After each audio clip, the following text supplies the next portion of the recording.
Disse-lhe Jesus: vinde, comei. E nenhum dos discípulos ousavam perguntar-lhe: quem és tu? Porque sabiam que era o Senhor. Chegou, pois, Jesus e tomou o pão e deu-lhe, e semelhante o peixe. E já era a terceira vez que Jesus se manifestava aos seus discípulos depois de ter ressuscitado dos mortos. Amém? João descreve que pelo menos essa é a terceira vez que Jesus se apresenta, se manifesta corporalmente, fisicamente, evidentemente diante dos discípulos. Não era um espírito, não era uma alma desencarnada, era o próprio Filho de Deus ali se manifestando naquele dia para os discípulos. Agora, querido, a Bíblia não vai registrar todas as vezes que Jesus se manifestou aos discípulos. Ela vai registrar várias vezes. Foram muitas aparições do Senhor depois da sua ressurreição, como provas infalíveis de que Ele realmente ressuscitara dos mortos. E essa foi uma das vezes, e foi chocante para os discípulos. O texto que nós lemos diz que eles não conheceram que era o Senhor. Interessante, amados, que após a morte de Jesus, os seus discípulos ficaram desnorteados. Eles ficaram sem saber o que fazer da vida. Sabe quando você perde alguém e você não sabe o que fazer? Estava acontecendo com eles. Eles não sabiam o que fazer da sua própria vida porque Jesus tinha morrido. Mas o fato é que Jesus tinha ressuscitado. Mas por não terem a presença de Jesus com eles, como eles tinham, agora eles se viam desnorteados sem saber o que fazer. E nesse dia, eles estavam reunidos com 7 discípulos, pelo menos aqui. Se você acompanhar comigo aí, versículo 2, olha só o que o versículo 2 diz. Estavam juntos Simão Pedro, Tomé, 2, chamado Dídimo, e Natanael, 3, que era da Galileia, de Caná da Galileia, e os filhos de Zebedeu. Quem são os filhos de Zebedeu? Tiago e João. Então nós temos aí Pedro, nós temos Tomé, chamado Dídimo, temos Natanael e temos os filhos de Zebedeu. Os filhos de Zebedeu eram Tiago e João. Então nós temos 5. E aí ele vai falar assim: e outros 2 dos seus discípulos, que João não vai narrar quem era. Nesse momento havia 7 dos discípulos de Jesus passando por essa situação aqui. E Pedro, como era mais impulsivo, ele disse assim: vamos pescar. E os discípulos que estavam juntos, Tiago, João, como está no relato aqui, o Tomé, o Natanael, disseram: nós vamos também, Pedro. Nós estamos juntos. Vamos embora para o rio, vamos pescar. Irmão, quando Jesus ressuscita, em Atos capítulo 1, o que Jesus fala para os discípulos? Ficai em Jerusalém, até que do alto vos será revestido de poder. Até que do alto meu Pai envia a promessa que diz respeito a vós e os vossos filhos, que Joel tinha profetizado lá atrás. Mas o fato é que sem a presença de Jesus, bateu-se um desânimo.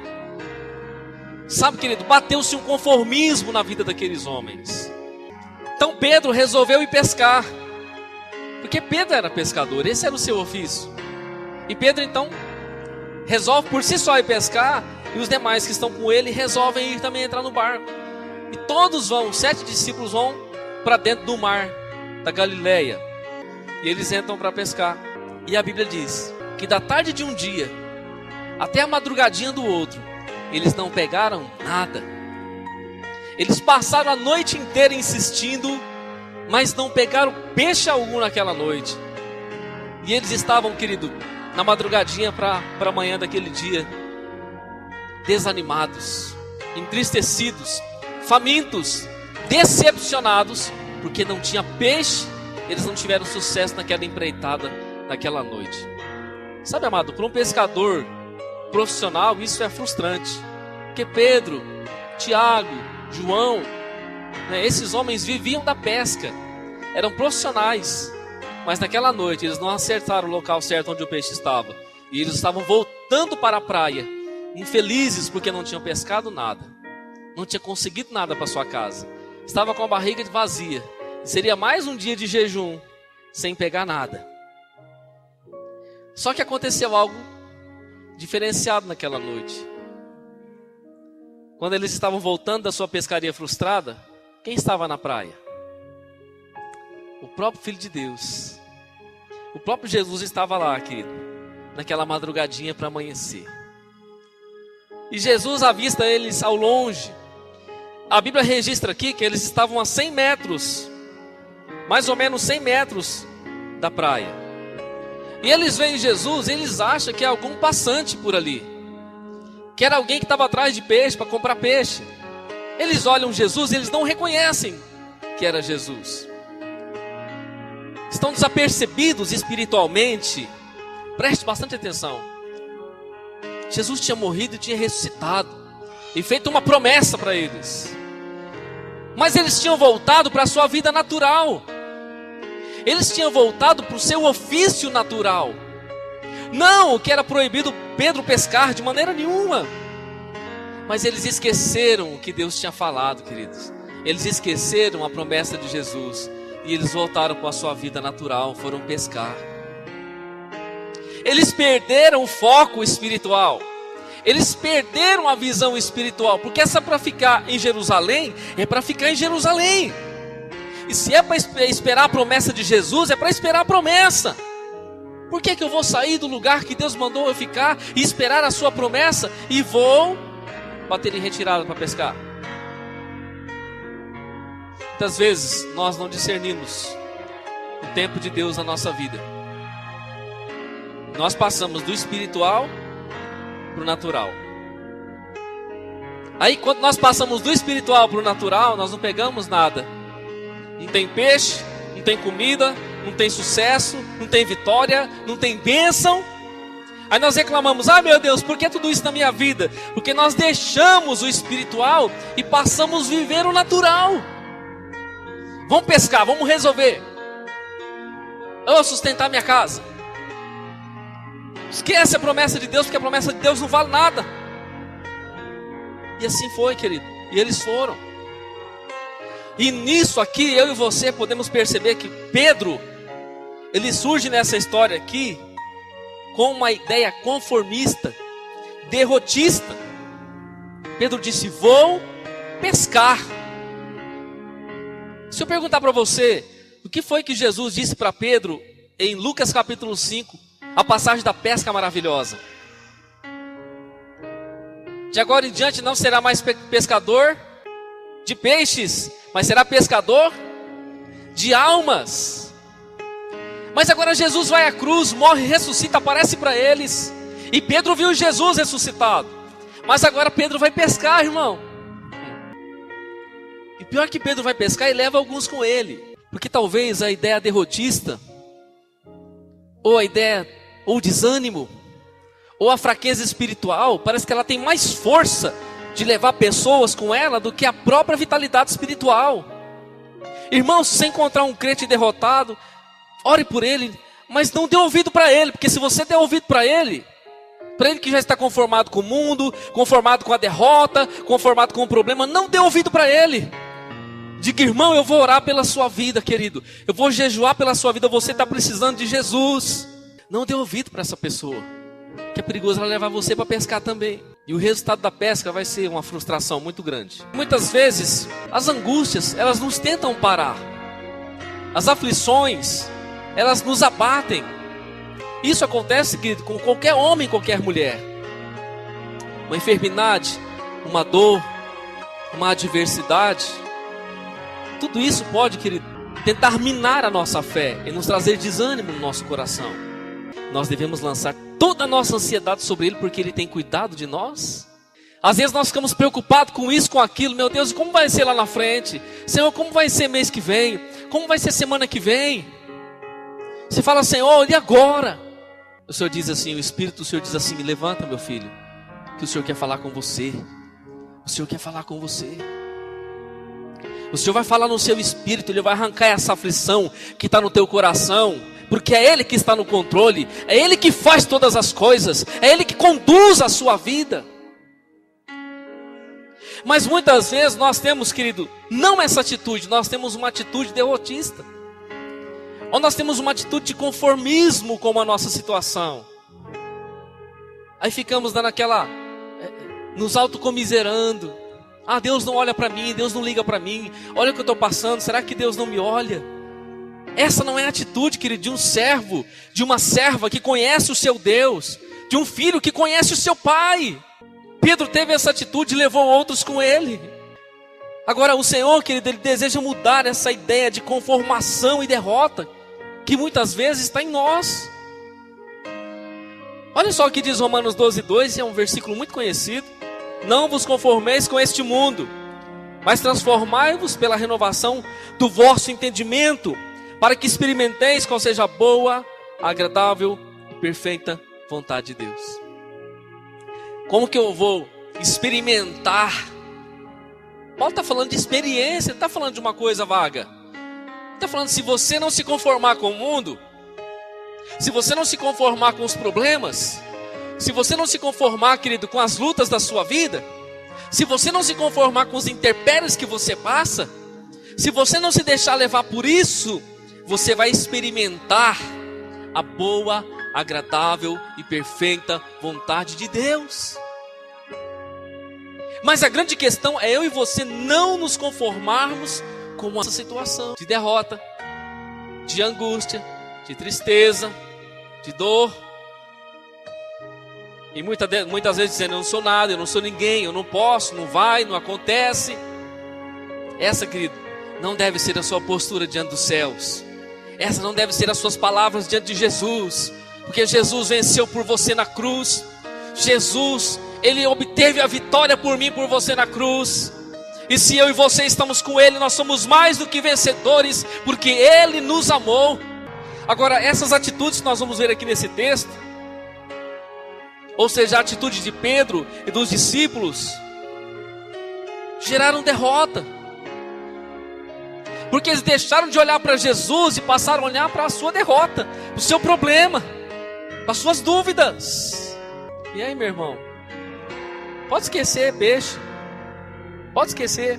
Olha só, Mateus 16:21 vai dizer assim: desde então começou Jesus a mostrar aos seus discípulos que convinha ir a Jerusalém e padecer muitas coisas dos anciãos e dos principais dos sacerdotes, dos escribas, ser morto e ressuscitar ao terceiro dia. Quantas vezes Jesus disse isso? Quantas vezes Jesus disse isso? Mateus 16:21 é uma vez. Mateus 17:19, subindo Jesus a Jerusalém, chamou à parte os seus 12 discípulos. E no caminho disse-lhes: eis que vamos para Jerusalém, e o Filho do Homem será entregue aos príncipes dos sacerdotes e aos escribas, condená-lo-ão à morte, e o entregarão aos gentios, para que eles se escarneçam, e o açoitem, crucifiquem, e ao terceiro dia ressuscitará. Mais uma vez ele vai dizer em Lucas 9:22, dizendo: é necessário que o Filho do Homem padeça muitas coisas, e seja rejeitado dos anciãos e dos escribas, e seja morto, e ressuscite ao terceiro dia. Eu posso ler outras passagens para vocês. Jesus estava dizendo: gente, nós vamos para Jerusalém, lá eles vão me pegar, eles vão me massacrar, eles vão me crucificar, e ao terceiro dia eu vou ressuscitar. Aí Pedro dizia assim: Senhor, o Senhor não vai não, tem misericórdia de ti, Jesus, o Senhor não vai não. Aí Jesus disse: para trás de mim, Satanás. Para trás de mim, diabo, só conhece as coisas dos homens. Você só conhece as coisas dos homens, não conhece os desígnios de Deus. Lá na frente Jesus está caminhando: gente, eu estou indo para Jerusalém, eu vou ser crucificado, eles vão bater em mim, mas ao terceiro dia eu vou ressuscitar. E os discípulos: não. E eles não entendiam, irmão. O Senhor deve estar com problema, está variando. O que vai matar ele? Nada, que crucificar nada. Mas se cumpriu a palavra de Jesus, ele foi crucificado, ele foi abandonado na cruz. Mas o fato é que ao terceiro dia Jesus ressuscita. E Jesus aparece para Pedro, aparece para Maria Madalena, aparece para as mulheres, aparece para muita gente, dando provas cabais da sua ressurreição. Jesus aparece para eles e diz assim: olha aqui, olha os meus pés, olha as minhas mãos, vê se não sou eu mesmo. A Bíblia diz que os discípulos estão reunidos no cenáculo e Jesus aparece no meio deles, sauda-os com a paz. Há muitas provas infalíveis da sua ressurreição. Agora, querido, lendo esse texto, por que Pedro foi pescar, meu Deus? Por que Pedro estava voltando atrás? Por que Pedro estava deixando de confiar naquilo que Jesus falou para ele? e estava tendo uma postura de derrota. Por que ele não estava crendo naquilo que Jesus tinha dito? Ficar em Jerusalém, até que do alto sejais revestidos de poder. Estava tendo uma atitude, querido, de voltar atrás, deixando a vida espiritual para a vida natural. Muitas vezes correndo, em outras palavras, correndo atrás da vida dele natural, deixando a vida espiritual. Muitas vezes os cristãos têm essa tendência. E essa tendência, querido, nós estamos preocupados com a nossa própria vida. E não que nós não temos que nos preocupar, temos que nos preocupar sim. Mas eu estou falando da vida espiritual. Porque o texto diz que quando Jesus aparece na beira do rio, eles nem conheceram que era o Senhor. Eu fico imaginando o coração de Jesus, querido, na praia, ao vê-los ao longe, 100 metros, irmão, visível, pela manhã. Está certo que ainda era madrugadinha, estava amanhecendo. Mas mesmo quando amanheceu, ninguém conheceu que era Jesus. Dá a impressão que os camaradas estavam tão na carne, estava tão longe da vida espiritual, que eles nem sabiam que era o próprio mestre que estava ali. Eles abandonaram a visão recebida por Jesus e voltaram para a rotina. Queridos, quantos cristãos têm vivido uma vida de derrota, porque abandonaram a visão que Jesus deu, a visão espiritual estou falando. Estou falando de ministério, não estou falando de vida espiritual. Abandonaram a visão espiritual e voltaram para a rotina da vida. Aí vai pescar, aí vai trabalhar, aí vai viver a vida, esquece de Jesus, aí não pega nada, se frustra, a vida vira um boleiro. Quando não desvia, não se afasta de Deus deliberadamente e não perde de fato tudo que Deus tem para a sua vida. Eles não conheceram quem era Jesus, eles abandonaram a visão. Olha o que Pedro disse. Disse-lhes Pedro, Simão Pedro: vou pescar. Disseram-lhe eles: também vamos contigo. Foram, subiram logo no barco e naquela noite nada apanharam. Há duas coisas aqui, querido. Eles foram, abandonaram a visão espiritual, subiram no barco para pescar, mas eles não apanharam nada. E agora na madrugadinha, quando Jesus se aproxima e chega diante deles e traça um diálogo com eles, eu quero mostrar para você que tem algo diferente do que Jesus fala. João 21:4 fala assim: sendo já manhã, Jesus se apresentou na praia, mas os discípulos não conheceram quem era Jesus. Já pensou, querido? 3 anos eles andaram com Jesus. 3 anos eles viram experiências, tiveram experiências sobrenaturais. Mas quando Jesus se apresenta para eles, eles não conhecem. Aí alguns teólogos, estudiosos vão dizer assim: não, mas Jesus teve uma intervenção divina para que eles não conhecessem Jesus. Seus olhos foram fechados. Cada um vai conjecturar uma coisa. Mas o próprio Senhor estava ali. Sabe por que eles não conheceram Jesus? Porque eles não estavam sensivelmente espiritual para ver quem Jesus era, de fato. Quando eu e você não estamos espirituais, nós confundimos quem Jesus é, querido. Quando a nossa vida espiritual está fora do padrão, muitas vezes nós desconhecemos Ele. Nós olhamos e dizemos: é um passante, é alguém que quer comprar peixe.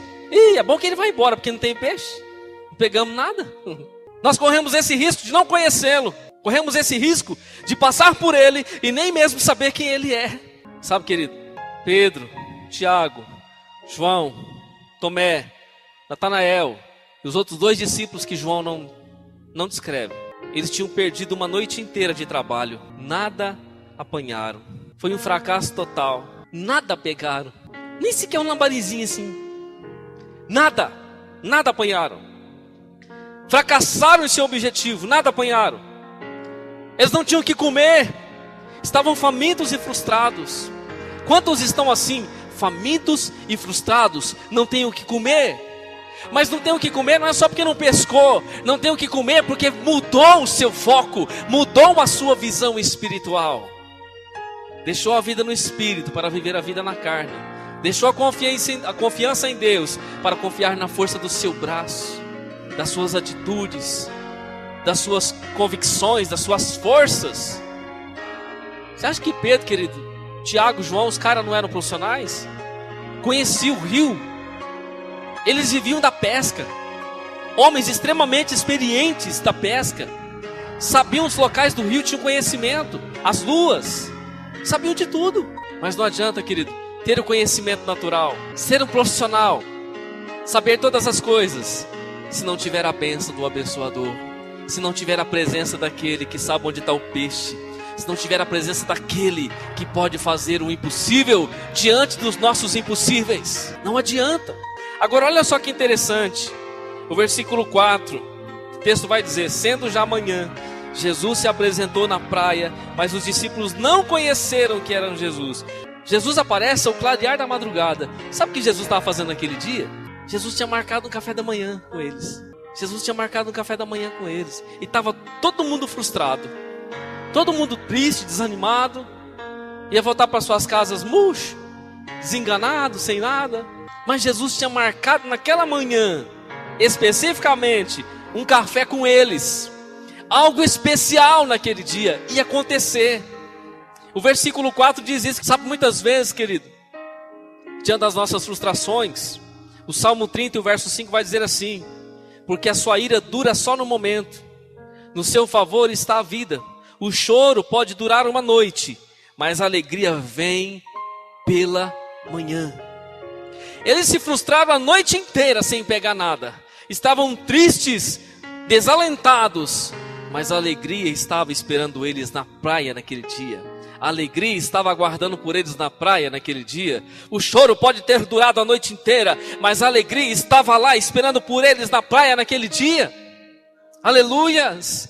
Mesmo quando eu e você tomamos atitude de derrota, ou nos conformamos com a nossa vida, ou voltamos atrás, Jesus sempre vai estar lá de manhã, preparando um café para mim e para você, querido. Aleluias! Sabe por quê? Porque Jesus não abandona os seus.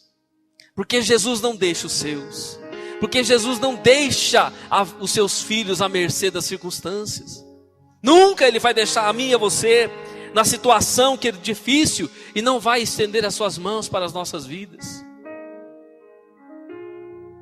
Jesus sabia da situação dos discípulos, sabia que as coisas não estavam bem, que as coisas não iam bem. Vou perguntar para você, querido, responde para você, você sabe mais do que ninguém. Talvez as coisas não estão indo bem para você. Talvez as coisas não estão indo como você deseja que elas vão. Talvez a porta não tenha se abrido como você deseja que elas se abram. Talvez as coisas não tenham acontecido como você deseja que acontece. Mas deixa eu lançar uma palavra, querido, profética sobre a sua vida. Qualquer uma dessas manhãs, Jesus vai aparecer para você, apresentar para você, para tomar um café na sua vida. Amém?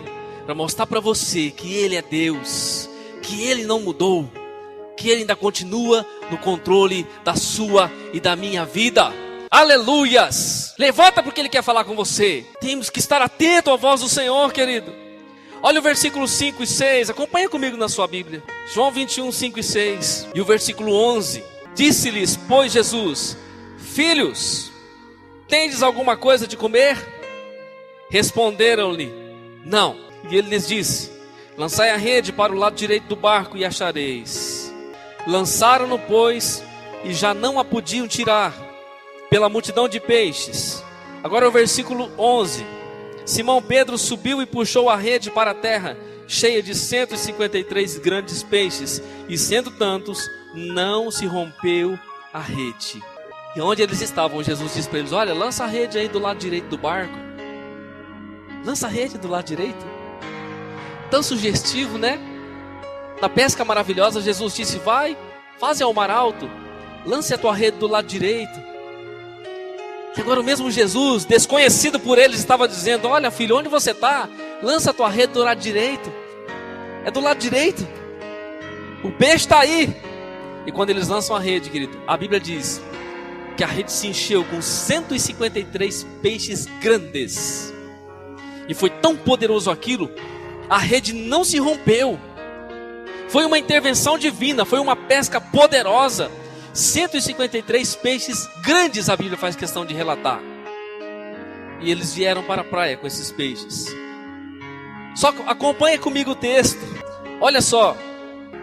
Então aquele discípulo a quem Jesus amava disse a Pedro, esse discípulo a quem Jesus amava nós sabemos que é João: Então aquele discípulo a quem Jesus amava disse a Pedro: é o Senhor, é o Senhor. E quando Simão Pedro ouviu que era o Senhor, cingiu-se com a sua túnica, porque estava nu, e lançou-se ao mar. Só João, querido, discerniu no espírito que era Jesus que estava na praia. E João rapidamente, ele disse: Pedro, é o Senhor. Pedro, é Jesus. Pedro, irmãos, é o Senhor. Naquela hora, querido, Pedro, que não estava cingido, como a Bíblia diz, ele estava possivelmente com calção, sem camisa, envergonhado, porque era Jesus que estava ali. Pedro se lança no mar, com a sua túnica, ele se veste, para ter um encontro com Jesus. Porque Pedro retrata aqui, querido, que na hora da nossa nudez, na hora das nossas fragilidades, na hora das nossas debilidades, na hora das nossas fraquezas, nós temos que buscar o Senhor e reconhecer quem Ele é, olhando para a nossa vida miserável, olhando para a nudez da nossa vida. Pedro, quando ficou sabendo que era Jesus, ele se atirou na água porque ele estava nu. Ele estava nu não só fisicamente, mas espiritualmente. E ele se envergonhou diante de Jesus. Ele não queria que Jesus visse ele daquele jeito. Pedro retorna ao barco agora vestido, e ele puxa as redes, e eles vão para a praia. Quando eles chegam na praia, acompanha comigo a partir do versículo 9. Logo que saltaram em terra, viram ali brasas e um peixe posto em cima e pão. Disse-lhe Jesus: trazei dos peixes que agora apanhastes. E Simão Pedro subiu e puxou a rede para a terra, cheio de 53 grandes peixes, e sendo tantos, não se rompeu a rede. Disse-lhe Jesus: vinde e comei. E nenhum dos discípulos ousavam perguntar-lhe: quem és tu? Porque sabiam que era o Senhor. Aleluias. Eles chegaram diante da praia. Sabe o que Jesus estava fazendo, querido? Jesus tinha preparado peixe e pão. O café da manhã já estava pronto. Eles tinham passado a noite inteira frustrados, sem esperança, sem expectativa, sem peixe. Mas quando eles chegam na praia, quem está lá? O próprio Filho de Deus, com peixe e pão preparado para aqueles homens. Jesus estava dizendo: você não conseguiu pegar nada, você se frustrou a noite inteira, o choro durou a noite inteira, mas eu preparei um café para você. Eu mostro para você e cumpro na sua vida que eu sou fiel, que na minha presença você não padece. Aleluias. Sabe o que Jesus fez? Jesus não ficou só no pão e peixe que ele mesmo fez. Ele disse: vinde, trazei também dos peixes que apanhaste. Não significa, querido, que só Jesus vai nos dar o mantimento. Ele vai dizer assim: olha, traz também a sua parte. Vamos ter comunhão, vamos estar juntos. Vamos partilhar da tua bênção. Detalhe que aqueles peixes estavam ali. Os 153 peixes grandes estavam ali, porque Jesus tinha feito com que eles estivessem. Aleluias. Irmão, foi uma festa naquela manhã. Eles comeram peixe, comeram pão, e eles não ousaram, como o texto diz, eles não ousaram perguntar se era o Senhor, porque eles sabiam que era o Senhor, mas eles não queriam perguntar se era o Senhor. Agora o versículo 13 diz: chegou Jesus e tomou o pão e deu-lhe, e semelhantemente o peixe.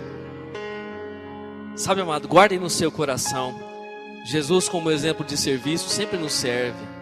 Jesus chegou nos discípulos sentados e deu pão e peixe para cada um deles. Muitas vezes nós não fazemos isso, querido. Nós não sabemos servir. Nós não temos a atitude do nosso próprio mestre. Todos sentados, Jesus chegou e deu pão e deu peixe para cada um deles. Eles nem sequer tiveram que se preocupar em arrumar um graveto para fazer um fogo. Eles nem sequer se preocuparam em limpar o peixe. Tudo estava pronto pelas mãos do Senhor. E o Senhor ainda serviu cada um deles, manifestando o seu amor e a sua glória para com seus filhos. Aleluias. Sabe, o texto, o versículo 5 vai dizer assim: disse-lhes, pois, Jesus: filhos, tende alguma coisa de comer? Responderam: não. E sabe essa palavra filhos aqui no grego? Filhos, Jesus não costumava chamar os discípulos dessa maneira, porque no original grego, essa palavra filhos aqui significa criancinhas. significa meus rapazes, minhas criancinhas. Essa palavra no original você não vai encontrar em outras palavras de Jesus com os discípulos.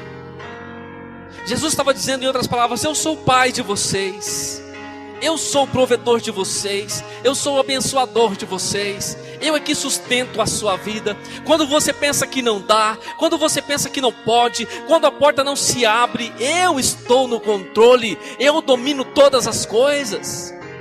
Aleluias. Você é meu filho, você é minha filha, você é minha criancinha, você é o meu pequenino, eu cuido de você. Eu pergunto para você: você não tem pão? Não tem problema, eu arrumo pão para você. Você não tem peixe? Não tem problema, eu arrumo peixe para você.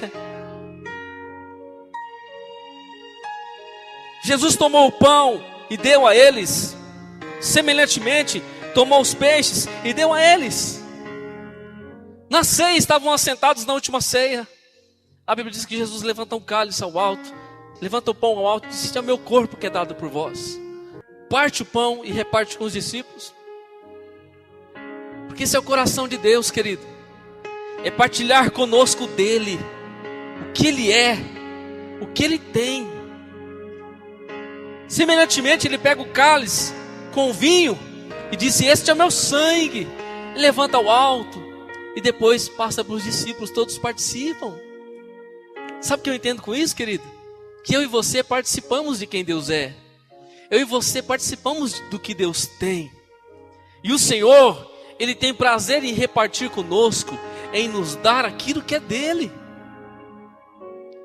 E foi Jesus quem promoveu aquele café da manhã com os seus discípulos. Porque quando eles chegaram, o pão e o peixe já estava pronto. Ninguém precisou se mobilizar para fazer nada. A prova real de que Deus todos os dias quer ter, querido, um encontro conosco e partilhar da sua vida para com a nossa vida. Muitas vezes nós estamos tão desapercebidos. O Senhor já levantou, já acordou, o pão está pronto, o peixe está pronto, e a gente está roncando na cama. Ou a gente está decepcionado com a vida. A gente está dentro do barco, não pegou nada, a frustração é imensa, e a nossa mente está com aquela percepção da derrota, com aquela percepção da perda, com aquela percepção de que nós não vamos alcançar nada, que as coisas não vão acontecer. Mas a grande questão é que nós não podemos perder o nosso foco espiritual. Porque quando nós perdemos o nosso foco espiritual, nós voltamos para a vida de rotina. E a vida de rotina, querido, é uma vida de carne, é uma vida de perda, se o Senhor não estiver conosco. Se o Senhor não estiver conosco, querido, o que adianta repousar tarde e acordar de madrugada e comer o pão das dores? Não é o Senhor que dá o sono aos seus amados? Não é o Senhor que sustenta as nossas vidas? Salmo 127 fala sobre isso. Se o Senhor não vigiar a casa, em vão vigia a sentinela. Se o Senhor não guardar a cidade, em vão os guardas vão guardar. Se o Senhor não estiver nas nossas vidas, em vão nós vamos viver. Se nós não confiarmos, querido, no Senhor, se a nossa vida não estiver alinhada na vida do Senhor,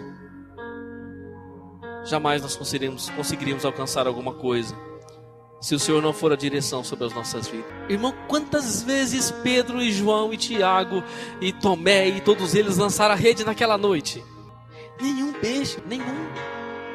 Quantas vezes? Lança de cá, lança para lá. Vamos no canal do rio, lança lá. Vamos onde a água corre, lança lá. Irmão, cada vez que lançava a rede, voltava a rede vazia. Uma frustração, um desânimo. O Pedro, já é 1h da manhã, nada. Dá para mim, Pedro, deixa eu lançar, João. João lança a rede daqui e dali. E aquela expectativa, talvez até orava a Deus. Levantava a rede, nada. Daqui a pouco, Tomé, João daqui, você não está sabendo não. Tem que saber lançar isso aí, rapaz. Daqui que eu tenho prática, eu vou jogar no lugar certo, você vai ver. Jogava a rede. Minha rede vazia. Lá pelas tantas da madrugada, Pedro, deixa eu tentar mais uma vez. E nada. A frustração foi imensa, imensa. Mas ao amanhecer, querido, a alegria estava esperando na praia. O peixe estava pronto, o pão estava pronto. E não só, querido, o alimento físico estava sendo preparado, como a própria pessoa do Senhor que alimenta-nos espiritualmente estava lá. Quando João percebeu que Jesus disse, lançai a rede do lado direito. Eles lançaram a rede. Quando eles foram puxar a rede, o negócio estava diferente. Será que enroscou? Será que enroscou? Estava tão carregada, querida, a rede. João disse, Pedro, é o Senhor. Isso só acontece com Jesus. Esse negócio de lançar a rede do lado direito e o peixe vem, só pode ser o Senhor, é o Senhor. E aí, querido, dentre os 7 discípulos tinha um que ainda estava acordado, ainda estava atento. Havia um que ainda caía a ficha espiritualmente e discerniu que era ele. Quando João discerne que é Jesus, ele diz para Pedro, Pedro automaticamente já pula na água por estar nu, está sem camisa, se envergonhou de Jesus. E aí todo mundo entendeu que era ele que estava lá. Se completa, querido, essa bênção quando eles chegam na praia. E eles comem pão com Jesus. E a mensagem é para o meu e para o seu coração, como foi para o coração dos discípulos, que a derrota, querido, não é maior do que a vitória. Que a frustração não é maior do que a presença de Deus. Que aquilo que eu e você não conseguimos não é maior do que a presença de Jesus, que está todo dia sobre as nossas vidas.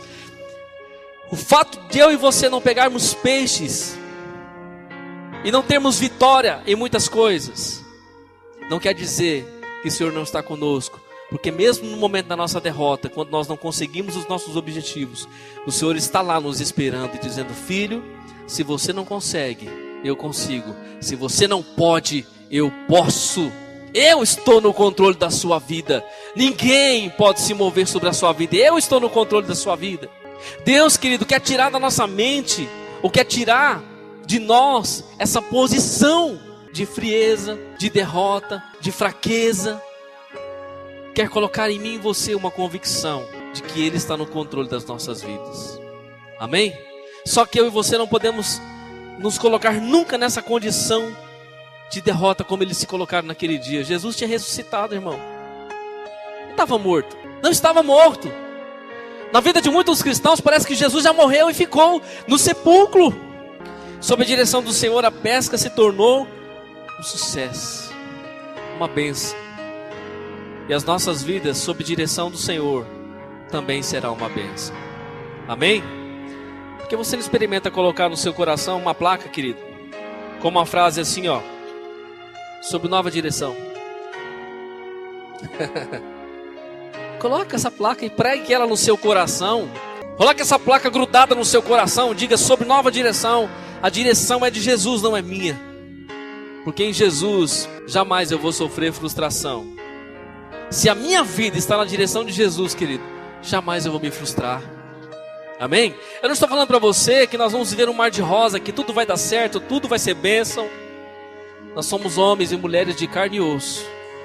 Mas se a nossa vida está na direção do Mestre, se Ele está no controle da nossa vida, nós não vamos frustrar, querido.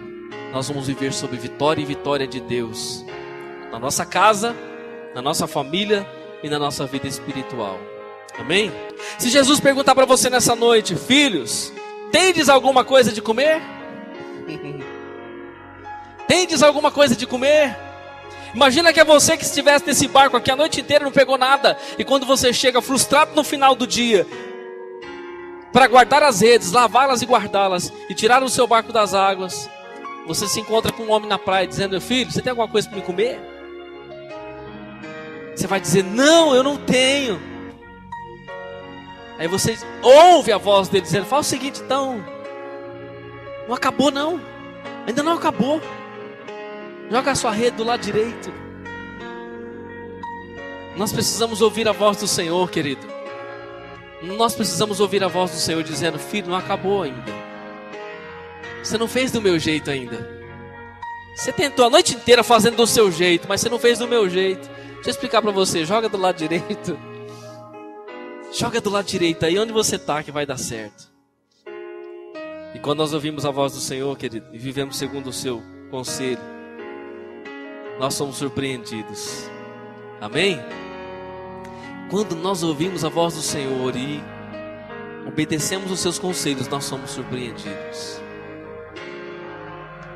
O problema é quando nós não ouvimos, ou quando nós ouvimos e fazemos o contrário. Aí nós padecemos. E eu quero terminar aqui. Qual tem sido a sua postura diante do Senhor? Qual tem sido a sua postura diante da vida, querido? Tem muita gente voltando a pescar. Tem muita gente que voltou para a velha vida. Tem muita gente que resolveu fazer as suas coisas, que deixou de ouvir a voz de Deus e deixou de esperar a promessa de Jesus, e pegou as suas velhas ferramentas, as suas velhas atitudes, e voltou a praticar a sua velha vida. Só que eles perceberam que praticando a velha vida não funcionou. Deixa eu falar para você, querido, para mim e para você, a velha vida não funciona mais. A vida antiga, os velhos costumes, a vida que nós vivíamos antigamente não funciona mais. Que nós estamos agora sob nova direção. E se nós estamos sob nova direção, preste atenção, não vos conformeis com este mundo, mas transformai-vos pela renovação do vosso entendimento. Sabe o que é essa palavra transformar? Sabe o que ela significa? No grego é metanoia. Imagina uma largata asquerosa, nojenta, rastejando no chão. E aí você olha ela assim, tem gente que até despreza porque não gosta, aquela largatinha. Daqui a pouco ela sobe numa árvore, vai para o tronco de uma árvore e nós vemos ela num casulo. Ela vai passar por uma transformação radical de uma lagarta asquerosa, nojenta. Ela agora se torna num casulo. E daquele casulo, a lagarta se torna uma borboleta. Ela se torna em um outro ser. Ela passa por uma transformação radical em um ser bonito, que voa, totalmente diferente daquela lagarta asquerosa. O que esse texto está falando de Romanos 12:2 é isso. Essa transformação radical. Não vos conformeis com este mundo, mas transformai-vos. Ele está falando, uma transformação radical de uma vida para outra vida. É uma mudança radical. Antes era uma lagarta, mas agora é uma borboleta. São duas criaturas totalmente opostas, diferentes na sua genética, na sua estrutura, totalmente diferente. É o que ele está falando para você, para mim, na palavra. Mas transformai-vos pela renovação do vosso entendimento. Só um entendimento transformado, querido, pode compreender qual é a boa, agradável e perfeita vontade de Deus. Amém? Só um entendimento renovado de quem viu o Cristo crucificado, mas mais ainda o Cristo ressuscitado, pode compreender qual é a boa, agradável e perfeita vontade de Deus.